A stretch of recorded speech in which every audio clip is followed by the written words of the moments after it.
my deep displeasure and disappointment at his comments, and he said that my comments are always taken out of context. And I said, if that is the case, then please do not give interviews. If you do not give interviews, then your comments will not be taken out of context. But I can tell you what he does not obviously speak for the Congress Party. He's for all practical purposes he is retired. And as far as the Congress Party is concerned, the Congress Party we have a resolution from the Congress Working Committee, which is that the cowardly and calculated act of terror was masterminded by Pakistan. And it is a direct assault on the values of our republic. That, this deliberate targeting of Hindus was done to inflame passions across the country. And that is what the Congress Working Committee has said. And we have said that we are with the government as it formulates a response to this dastardly act. So I don't think, what Professor Soos might say or anybody else, these are distractions that we can do without. But as far as we are concerned, the Congress Party and the government, and we're all in this together as a people. Mr. Soos, yes. Number one, I would reckon that you as a congressman and a son are distancing yourself from Professor Soos's comments. Well, our party's position is clear, and I'm a spokesperson of the party. Professor Soos is not the spokesperson of the party. What he has said, he said that, there's a lot of things taken out of context. I did recommend to him that maybe he should not be speaking to the press then. And of course, as a son, and anybody who's watching us right now can tell, we're not always able to prevail upon our parents. Our parents, they're older, we respect them. At the same time, as a member of my party, as a spokesperson, our views are clear. The Congress Party's position is clear. We are in this with the government and with the country. Because this heinous crime has happened, and we know that Pakistan has been doing things in Kashmir for a long time. So there are no two views about this. So Congress Party's view prevails. Mr. Soos, these are highly sensitive times, especially because the terror attack was communal in nature. Will the aftermath be communal is the big question. So while we accept what really went down in Pahalgam was a communal terror strike where you had Hindus being picked and targeted. But in the aftermath of it, either we can continue making it communal or unite as Indians. The question that I ask you is, because you had Mr. Kharge a short while back come out and condemn even the likes of Union Minister Piyush Goyal, where he said that 140 crore Indians are not as patriotic, and maybe that's why we suffer at the hands of terror with which way we do. In fact, I was going to mention that. You see, Professor Soos does not speak for the Congress Party, but Piyush Goyal ji, he speaks for the government and the BJP. And when he says that, basically, his view seems to be that these things are happening because 140 crore Indians are not patriotic. They don't love their country. And I think that is, to my mind, that is a far more damaging thing than what Professor Soos might say, who, as I said, is retired for all practical purposes. Now, the BJP may want us to go in these different directions because yet another massive, dastardly terrorist attack has taken innocent lives. And the BJP is ruling, and they have no explanation as to why this security breach happened. So, of course, they latch on to comments like the ones made by my father, which as I said, I expressed to him my deep disappointment about his comments. But at the same time, I think everybody, the government, Mr. Goyal or BJP, and of course the Congress Party, we have to say that we have to fight this together. We have to be in this together. If we start if we start fighting with each other, that is not going to help help us do justice for the victims of Pahalgam. Because This is a time, one final question, Mr. Saws, because you're a Congress spokesperson, so I ask you, from that lens. This is a time also to show great restraint and to somewhere down the line solidarity with the government, which in the all-party meet, the Congress did. But having said that, we've heard multiple voices. You've had the Karnataka Chief Minister who's now come out and seemingly suggested, maybe in good faith, that war is not an option. But, at a time where we've lost 26 lives, there are 26 families who want retribution, if not revenge. These can be deemed as insensitive. Then you have an MLA from Maharashtra who's made one of the most preposterous statements as well. You have Mr. Shashi Tharoor who actually spoke in a more reconciliatory manner, but he's been panned within the Congress for doing so. Is it, time that at least there is a whip that the party issues so you do not have these motor mouths that you have to constantly keep explaining for? No, first of all, I would not call the Karnataka Chief Minister a motor mouth because I've not heard his comments. I cannot really comment on what he said or the gentleman from Haryana. I'm not privy to those comments. I can simply say this. The Congress Working Committee, which is our highest organizational body, the Congress Working Committee has made the Congress Party's position clear. Everybody who is in the Congress Party, any position of responsibility that we have to abide by the party's in some ways directions, and those directions are clear. This was a dastardly attack that was orchestrated with the purpose of dividing us, and the best response to this is for us to not be divided, that for us to stand together. And of course, in the Congress Party, that is what we are trying to do. That is what we are endeavoring to do. And of course, if anybody goes against the Congress Working Committee's resolution, then of course the party will act accordingly. All right. Thank you, Mr. Saws, for taking the time out and joining us and at least giving us your perspective, both as a son and a Congress spokesperson. Appreciate it. Thank you for joining us.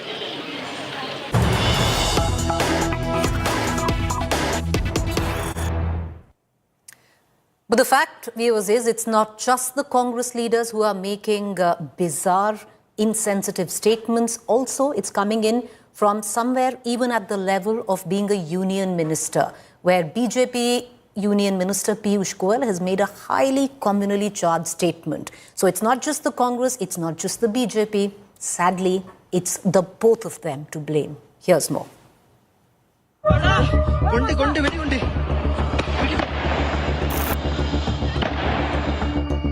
Restraint, empathy, timing have never been the strongest suit of politicians.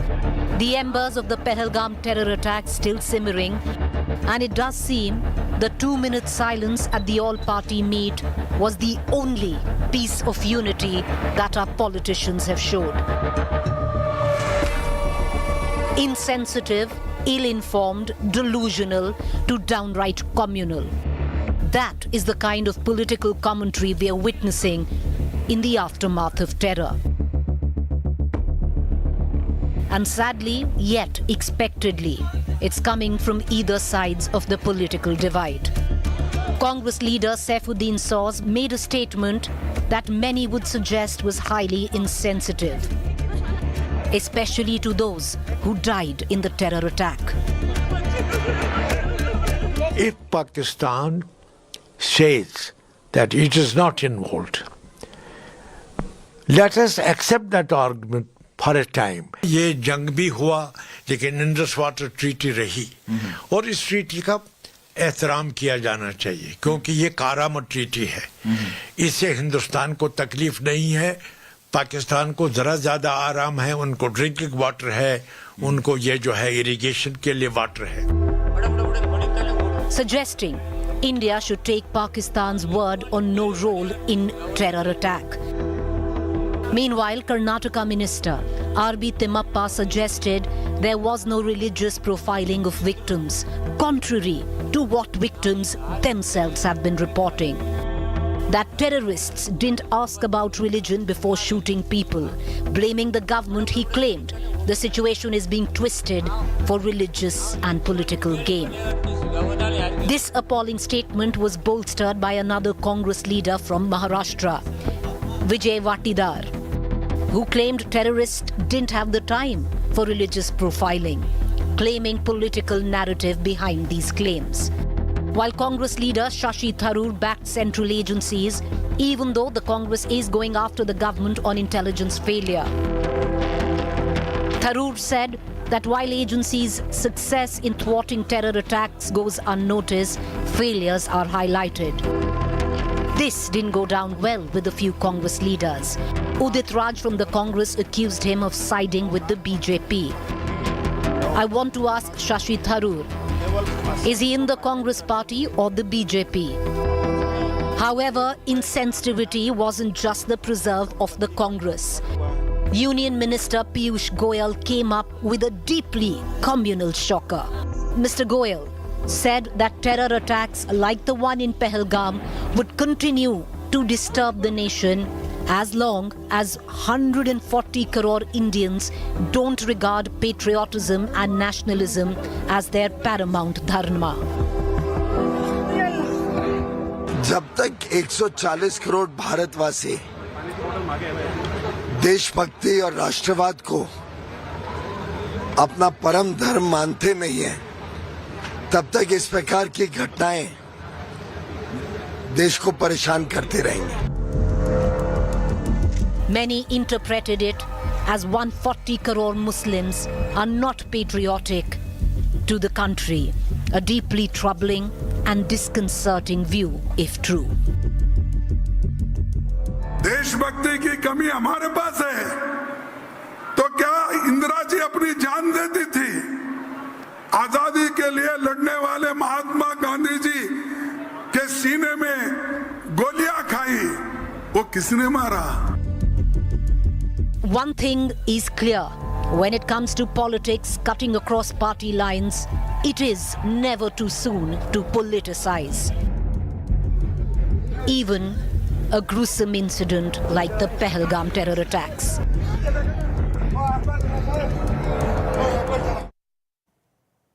Which prompts us to ask the following questions this evening. Who is politicizing terror? Is it the BJP, is it the Congress, or rather it is the both of them, the BJP and the Congress? The second question, will real questions, tangible questions that must be asked and answered at this point of time, somewhere down the line, being eclipsed by petty politics? Questions on national security, questions on what should be India's action, all of that falling collateral to parties sniping at each other. Commentary by a few Congress leaders gaslighting terror victims and survivors, viewers, because victims and survivors have repeatedly come out and stated that their religion was asked for and they were profiled and shot on the basis of being Hindu. Are certain Congress leaders gaslighting them completely by suggesting that terrorists never did that? On the other hand, the communal statements by BJP ministers only adding to divide the country further. You had Union Minister Piyush Goyal who said there are 140 crore Indians who don't feel as patriotic, and that is why these incidents happen. Many of their people reading that statement as deeply communal, where he was insinuating towards Muslims. We take all these questions to our guests this evening. We also have our timer for 2 minutes. Sanju Verma, National Spokesperson, BJP. Adil Singh Boparoy, National Spokesperson, Congress. Adil Singh Boparoy, we had Saifuddin Soz. I spoke to Salman Soz, his son, a short while ago. And Salman Soz says that, he shouldn't give interviews, distancing himself from Salman Soz because he's a spokesperson of the party, distancing the party. Where is a full party whip at these point of times? We know these are highly sensitive times. You have one leader like Saifuddin Soz, you have another serving Congress MLA who actually seems to suggest that there was no religious profiling, completely gaslighting all the survivors and victims who have clearly come out and said that they were religiously profiled. The fact is, it was a communal attack, Adil. We can choose to unite as Indians, but to not accept that it happened and then say that we distance ourselves, the damage is already done. Well, Preeti, as far as the Congress party is concerned, the CWC, which is the apex body of the Congress party, has made a resounding statement where we have criticized and castigated this terror attack, and we stand shoulder to shoulder with the victims and our armed forces. Now, if somebody is retired from politics and he makes a statement, in my opinion, we should not give credence to that statement. Having said this, I think the larger issue, which is something which you had flagged in your presentation, that whether the real issues are getting eclipsed or not, I would like to speak on those issues. This unfortunate incident takes place on the 22nd of April. We're on the 28th of April. These four monsters, these four terrorists are still at large. I think that is a disturbing issue. And that is something which even the victims are seeking to know. The victims had also lamented that for almost 45 minutes, there were no first responders after this attack. So these are the more material issues. The monumental security and intelligence lapses. The need for fixing accountability. The fact of the matter is police today under the Union Territory of J&K falls under the Union Home Ministry. So these are all diversionary tactics. I do understand your drift, but today a moment has come in our country's trajectory where the opposition, the government, the security forces, the victims, and 1.4 billion Indians are yearning for justice. We want justice to be done, not only to be done, but also to be seen to be done. So let's focus on the real issues. We stand with the government. In the all-party meeting, we made our position very clear. Our Congress president, our former Congress president and leader of opposition has clarified his position. So therefore, I as an official spokesperson stand with that position. Now, if somebody makes a statement sitting in some kasbah of this country, somebody who's retired from politics, I don't believe that should be national news. Mr. Bopra, I'm going to circle back to you because it's all well and easy and safe to say that these are all retired hands. And, if they make an insensitive statement sitting somewhere, the party really cannot do anything about it. But the fact is you have serving MLAs who represent the party in Maharashtra, in the state of Karnataka, who've practically said the same. Something I would think is a little more menacing than what Mr. Saws says, where you have two MLAs who are currently serving, have gone on record to state that there was no communal profiling. You're completely gaslighting what the victims and the survivors went through.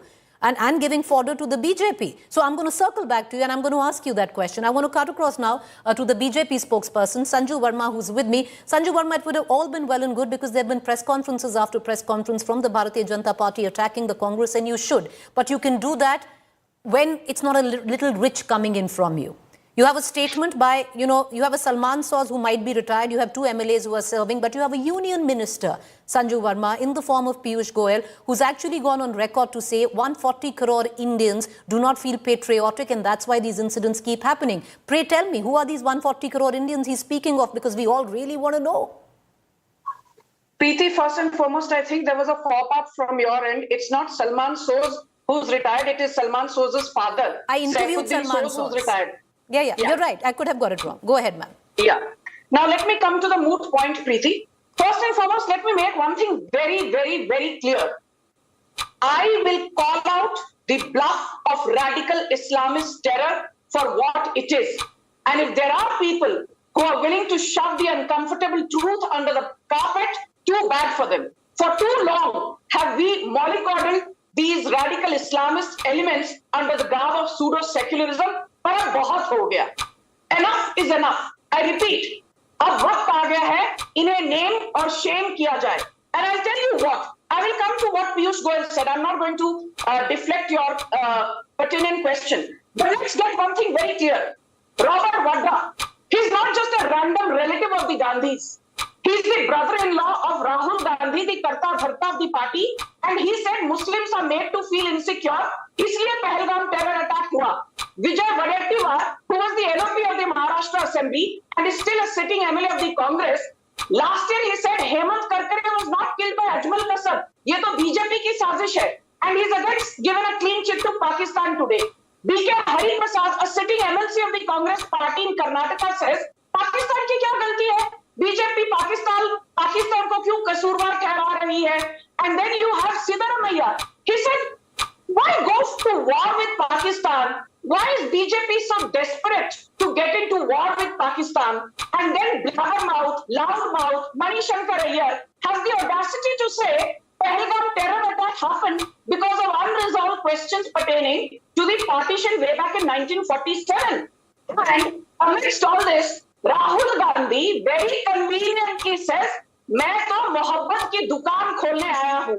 At the all-party meeting, they support the BJP. Ma'am, your time is up. I'm going to come back to you. And I will ask you that question again because, let me get on to television cliches. The nation really wants to know who are these 140 crore. It's not 1 crore, it's not 2 crore, it's 140 crore Indians who are not nationalistic, who are not patriotic, and that is why these attacks are happening. Who are they? But I want to cut across back to Adil Singh Boparoy. And Mr. Boparoy, let me come back to the question. The fact is, a Saifuddin Soz can be explained. He's 90-year-old, he's retired. His son himself said that he should not give interviews. It's damaging, but it can be explained. What action has been taken against two serving MLAs, sir, who've gone ahead and made the most incendiary statements? And that is why you speak of things getting eclipsed, Mr. Boparoy. I'm sorry I'm coming in. And yes, bigger questions that should be answered are getting eclipsed, but I would reckon both sides of the political divide, including you, are to be blamed for that, sir. Preeti, to be fair, I haven't heard the statements by the MLAs as indicated by you, point number one. Point number two, if they've taken a contrary position to the CWC resolution, I reject any such statement. But that is not the moot point today. The moot point is that there are several issues which the BJP cannot circuitously evade. Number one, the victims say there were no first responders for 45 minutes. Precious lives could have been saved. Number two, it's been 6 days since this ghastly incident. These 4 terrorists are still at large. Number three, a monumental security and an intelligence lapse. Number four, how can the Union Home Ministry wash its hands off? So instead of the BJP spokesperson distorting statements made by other persons associated with the Congress party or being former leaders, I think it is important that they must take the bull by the horns and face this issue head on. You have failed. You have failed. There are no two ways about it. Notwithstanding that, for the sake of the country and for the sake of the victims, we are standing with the government of the day so that a befitting response can be given to the terror infrastructure, so that this terror industry can be brought down to its knees. Please focus on governance. Do not focus on rhetoric. The irony is that the BJP spokesperson has a penchant for rhetoric and diatribe. And that is what should be shunned at this stage. We stand with the government. Please take concrete action. Take concrete action so that nobody tomorrow can dare to repeat this incident. And finally, Preeti, the BJP in their zeal and over-enthusiasm perhaps was wrong in sounding the bugle of normalcy in J&K. Clearly, there is no normalcy in J&K. So let's acknowledge facts as they stand. I'll come back to you, Mr. Boparoy. And yes, hopefully larger issues will be addressed sooner than later. But like I said, empathy, timing is not the strongest suits when it comes to politics or politicians. And Sanju Verma, I will ask you that question again because you say you don't like beating around the bush. So pray, please do tell us. 140 crore Indians are unpatriotic. Who are they? Who was being referred to, ma'am? Preeti, first and foremost, let me make one thing very, very clear. Here the Congress spokesperson keeps saying the BJP spokesperson is engaging in rhetoric. The BJP spokesperson is engaging in diatribe.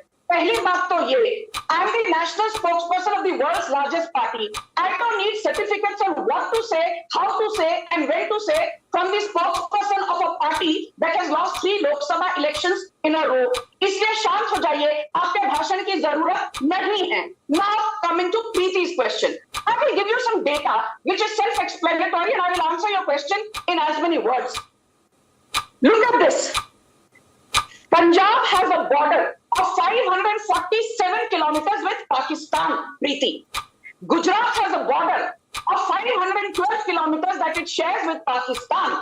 Rajasthan has 1035, a little over 1,000 kilometers that it shares as borders with Pakistan. And Jammu Kashmir shares 1,216 kilometers with Pakistan as border. But pray tell me, forget in the last 10 or 11 years, in the last 70 plus years of post-independent India, ऐसा क्यों होता है कि every cross-border terror attack emanates from Jammu Kashmir.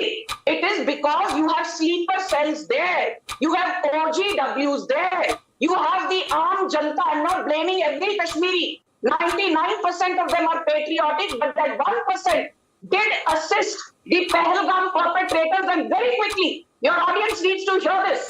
Muhammad Adil Rahman, Muhammad Asif Ahmad, Muhammad Ashan Ahmad, Muhammad Haris, Muhammad Amir Nazir, Muhammad Ahmad Bhatt, Muhammad Asif Ahmad, Muhammad Nasir Ahmad, Muhammad Shahid Ahmad Kute, Muhammad Amir Ahmad Dar, Muhammad Adnan Safi, Muhammad Zubair, Muhammad Harun Rashid, Muhammad Zakir Ahmad Khani. These are 15 people from Kashmir who Okay. helped them. All right. Okay. I know. Okay. So, Sanju Verma, you've given a full list of Muslim names who were part of the terror attack. I could give you a bigger list today who were Muslims and who only went down and helped. Islamist terror. Sorry, ma'am, make your point. What do you say? Islamist terror. Well, I will order. Participate Ma'am, in you're use. trying to make a point, and I'm also trying to make a point. So allow me. I can give you a bigger list. Some of them who died helping tourists were Muslims. Other Muslim names who actually helped people dealing with terror. So no, ma'am. The fact is, one would like to. People who killed not Muslims say yes or no, Preeti. Sorry? For a change, be honest. Sorry, Did sir. the people who gunned down those Of hapless course, they Hindus, were Muslims. not At least Muslims? for what we know, they are. Of No, what the what we names know that are being spoken they of, are. the four, Don't they are have Muslims. your Yes. disclaimers. But Don't that have doesn't your make. disclaimers. They But were Muslims.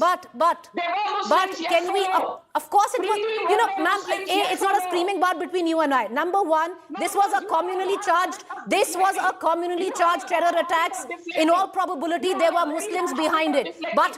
But the sad part is we don't respond.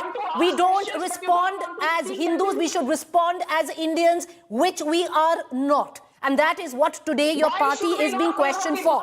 I want to give in last 2 final minutes to both The our... problem with you is you do not want to listen to the truth. Madam, you And don't you allow say anyone to speak. talk. You say, So let's not get into you're that. engaging in a Okay, it's not an screaming match. argument. I'm going to put your fader down, ma'am. It's not an argument. I'm going to cut across back to Adil Singh Boparoy. 2 minutes, Adil, that you get. Because yes, there are credible issues that need to be spoken of. But today, this debate is really not about credible issues. It's actually speaking of the politics that is speaking around. Leave alone with what has just happened in terms of the leaders who have spoken in the most insensitive manner, and we have detailed the names. Those who have actually spoken in favor. You have the likes of a Shashi Tharoor, Adil Singh Boparoy, who comes out and says that, the agencies are doing a good job in this country. We only speak of their failure. We don't actually recount the number of terror, attacks that they've thwarted. And, you give them a bad name on that account. What happens, Adil Singh Boparoy? Senior leaders from the Congress come out and actually say, why are you standing on the LOC? Cross on to the BJP. Preeti, there is no room for politics today.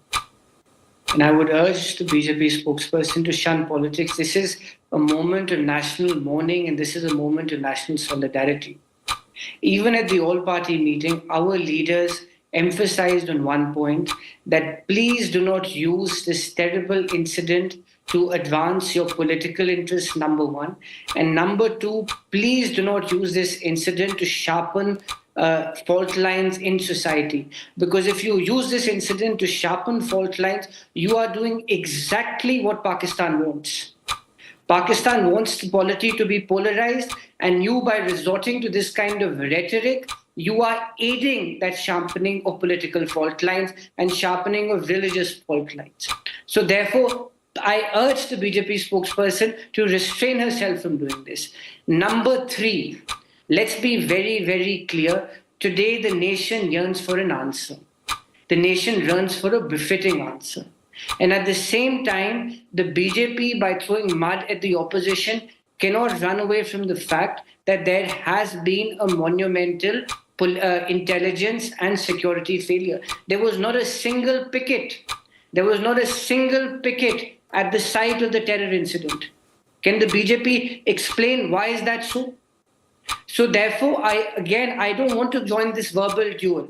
This is not a moment to enter into this tutu meme like the BJP spokesperson.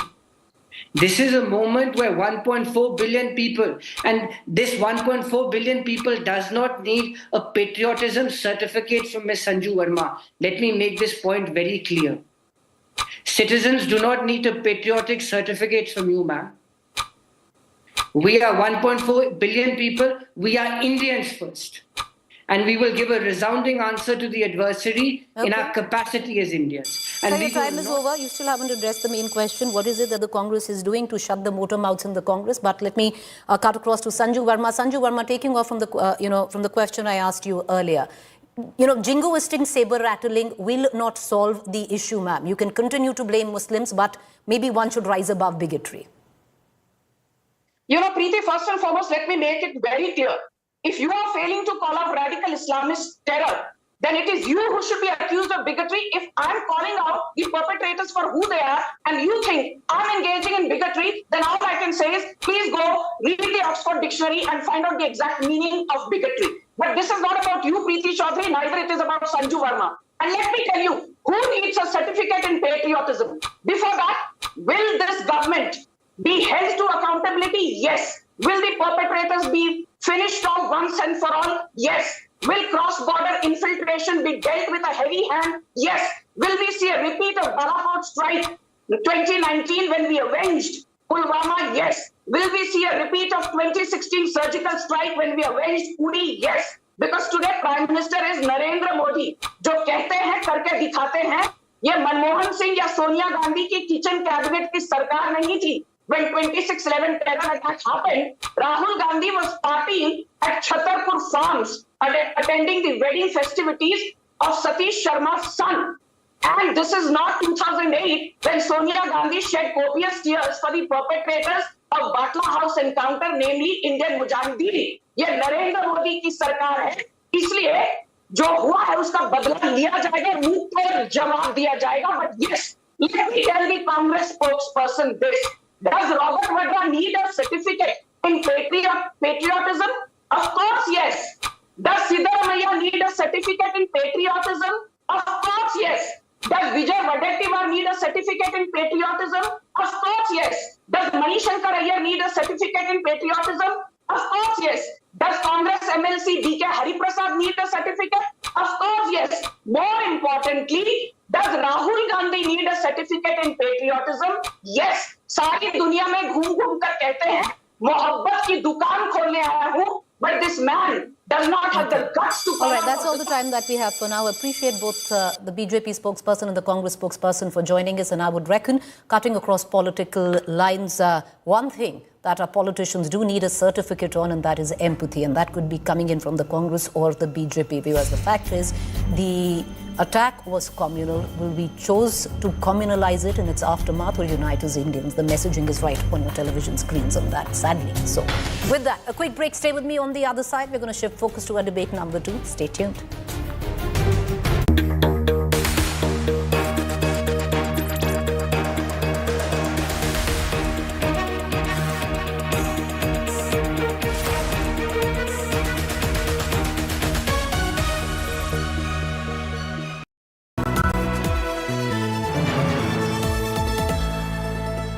Motorola Edge 60 Fusion. Edge out the ordinary. While covering news, there is no room for fluff. No distractions. No dodging the truth. No blanks, no misfires. Just sharp, fearless journalism. Every story, every debate, every question, straight to the point.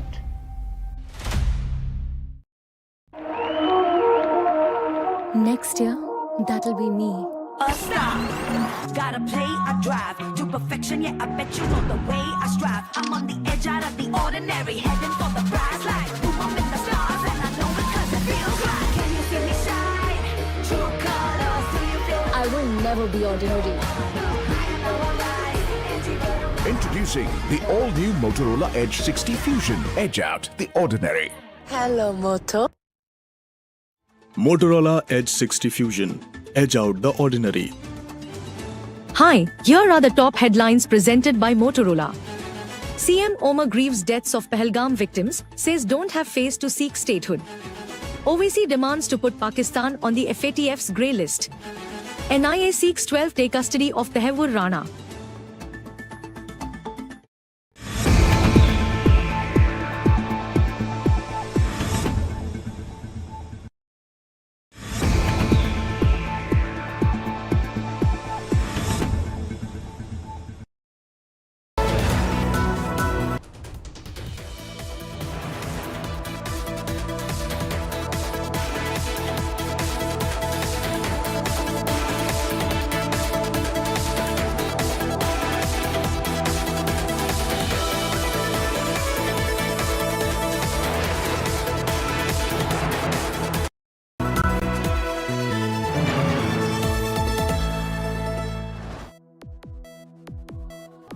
Detox teas cleanse your organs. Microwaving destroys nutrients. Cracking knuckles causes arthritis. Well, your feed is full of myths and your kitchen's a lab of unproven remedies. But what's the fact? What is fiction? We'll break it down for you. Myth busting with science, evidence and expert insights. Because your body deserves better than viral health hacks. This is L360 with me, Sneha Murdani.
NCERT's controversial cuts, selective or objective revision, row over deleted syllabus reignites, big fat row over thinning textbooks, all references to Mughals purged from 7th class textbooks, while chapters on Mahakumbh and Indian dynasties included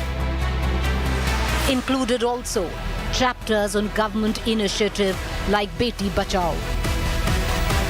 While NCERT had previously trimmed sections on the Mughal and Delhi Sultanate, including detailed account of dynasties like Tughlaqs, Khiljis, Mamluks and Lodhis, and a 2-page table on Mughal emperors' achievements. As part of its syllabus rationalization, citing trimming syllabus due to COVID-19 pandemic. However, the new textbooks have now removed all references to them entirely, and we're in no pandemic anymore. The politics of textbook revision. Young minds to be taught balanced history. Top focus and to the point this evening. All right, so viewers, what's really happened is that the NCERT has removed all references, mind you, all references to Mughals from the 7th standard textbooks. Now, multiple questions are being raised at the back of that, and let's ask those questions this evening. Now, NCERT's Mughal cuts, subjective or objective revision. I'll take you back. I'll hark you back at the time of the pandemic. At that point of time, the NCERT had taken away a bit of the syllabus of various standards then, be it the 7th or even the 9th class. And they had made a lot of cuts where Mughal history was concerned. At that point of time, they had said that we are making these cuts because we need to reduce the syllabus of students because they would be able to study it during the times of COVID. This time around, they have deleted all references to Mughals and we are in no pandemic. The other question that we asked, should young minds be taught balanced history? Because that seemingly is one argument, that we need to balance the history in favor of what is our heritage. And we need to put that in. But should that be the aim of teaching history to young minds? And the last and final question we ask, will omitting chapters omit how history unfolded? And I would reckon, viewers, that is the biggest question. You can take Mughals out of textbooks where it comes down to students here of the 7th class, but can you actually take out Mughals and their role in India's history? I I'm going to try and get 2 points of views on that. Dr. Ruchika Sharma, historian, academic, specializing in medieval Indian history, particularly Mughal history. She's written books on it. I also have Dr. Pranay Agarwal, who is an educationist. I want to cut across to Dr. Ruchika Sharma first. Dr. Ruchika Sharma, the 7th class students now will have absolutely no knowledge on what or who Mughals were, because at least what we've been given to believe with the latest revision, which the NCERT says is very objective revision, young minds need to know more about our own history, our Indian dynasties, and less about Mughals. So all references to Mughals have been taken away where 7th class is concerned. The argument is, if kids want to study history later on, they can take it in, their higher grades and actually deep dive into what India's history is. But in the formative years, kids need to learn about their own culture and their own leaders and their own kings and their own dynasties. Well, I think it's a very dishonest and ahistorical argument to make, because somehow Mughals and Delhi Sultanates do not form the Indian culture. In fact, it's actually very imperative that the kids know about Mughals, especially because they have 300 years of history which is very close to us in time, rather than to the history of the Cholas and Shungas, who are in time farther away. Secondly, if you look at what we eat today, what we wear today, how we speak for most of North India, for example, is everything of that had genesis under the Mughal rule. So the language that we speak today, called Hindi Urdu, came from Zabani-Hindari, which started during the Mughal rule. The clothes that we wear today, say for example the kurta, say for example the churidar, right? They're very common clothes. The lehenga choli, all of this, when is it coming? It's coming under the Mughal rule, right? The food that we eat today, for example, this very common thing that a lot of Indian homes have, which is called as the do pyaza, which is where you first put pyaz in the tadka and then you put pyaz over it. That again comes with the Mughalite cuisine. Right? So you cannot say that the Mughals are not related to the Indian culture. And it's a very dishonest and unfair argument to make, considering most of the sites in India today that give the maximum amount of money to the Indian government with tourism are actually buildings which are built by the Mughals. Right?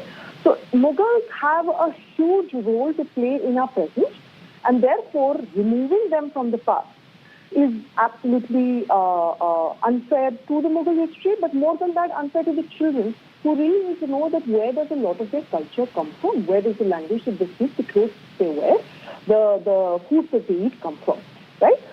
The other important thing, it's actually very sad that usually the way the syllabus was divided was, in class 6 you would have quote-unquote ancient India, in class 7 you would have quote-unquote medieval India, and in class 8 you would have quote-unquote modern India. Now, in class 7, you have retained medieval India, but you've actually taken out 600-700 years of medieval India out of that, which is the Delhi Sultan, right? For example, Alauddin Khalji's massive contribution in thwarting 7 Mongol invasions.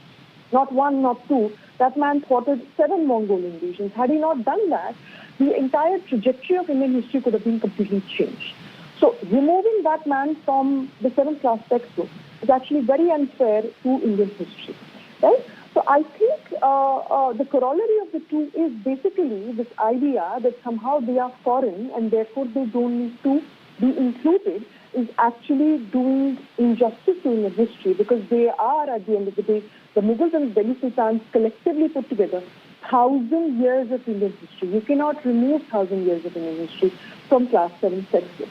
I would also like to mention, since, there is a lot of brouhaha made about Mughals and, only Mughals being deleted, only Delhi Sultans being deleted. There is plenty of other injustice happening in the class 7 textbooks as well.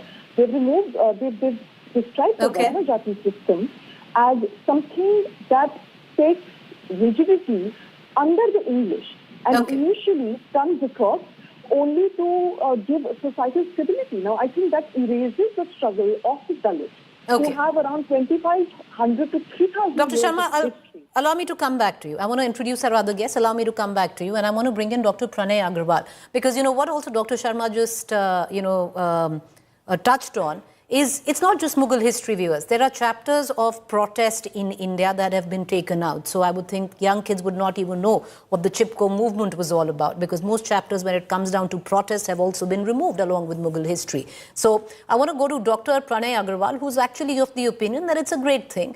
But Dr. Agarwal, away from the rhetoric of it all, that, oh, we need to focus on Indian dynasties. Why did we over-amplify the Mughals in our culture? The fact, Dr. Agarwal, I'm sure you're an educationist and you know, is that the Mughals did play a huge role where medieval history is concerned. What one really fails to understand is, how will children learn about medieval history? Because that is what the 7th standard was supposedly the subject of medieval history, where you're not even talking to them about the Mughals. Preeti, I'll begin with the observation, with the cliche that education makes a man. So whatever I am today in large measure is due to my education, and I think I speak for each one of us when I say that. Coming specifically to the changes in the NCERT textbooks, I would say it is a very welcome development, but it is, the way I see it, it is too little too late. In fact, much more needs to be done. Our history textbooks, they are infamously distorted and partial, I would say. So, while it's a glad departure from the days of Prakash Javadekar, who in 2018 had said, I have not changed even a comma as the education minister. But I hope that this time these changes are taken to its logical conclusion.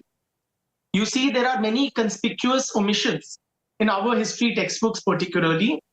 So I hope the project of broadening and making Indian history more inclusive and, should I say, more complete is done till the end.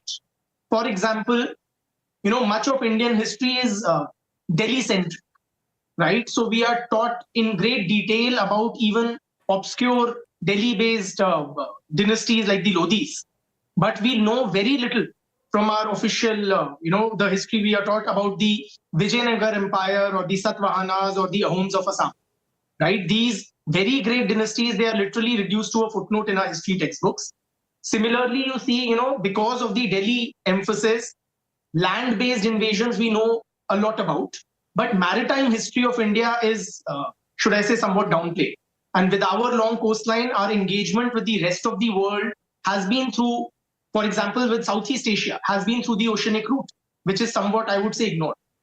So, and another thing is that I hope that these revisions are not reversed because of criticism from the left, which dominates Indian academic spaces and Indian civil society as well. Also, Preeti, now why these revisions were important? Firstly, to correct historical imbalances, I would say. So since independence, literally, Indian history textbooks did not pay adequate attention to glorious indigenous dynasties, right? And that is what is now being rectified. So we are trying to restore the balance by giving due importance to India's own civilizational achievements. When you are highlighting the Magad or the Mauryas or the sacred pilgrimage sites, you are showcasing the cultural and the spiritual heritage of India, right? So it instills a sense of pride in India's timeless civilizational existence. Also, it helps to promote a rooted national identity. Children first should understand their own country's ancient cultural and political evolution before learning about foreign rulers. So these changes that are being done in the NCERTs, I would say, they will help to build a rooted and confident Indian society, which is essential if we are to come up as a rising power on the global stage.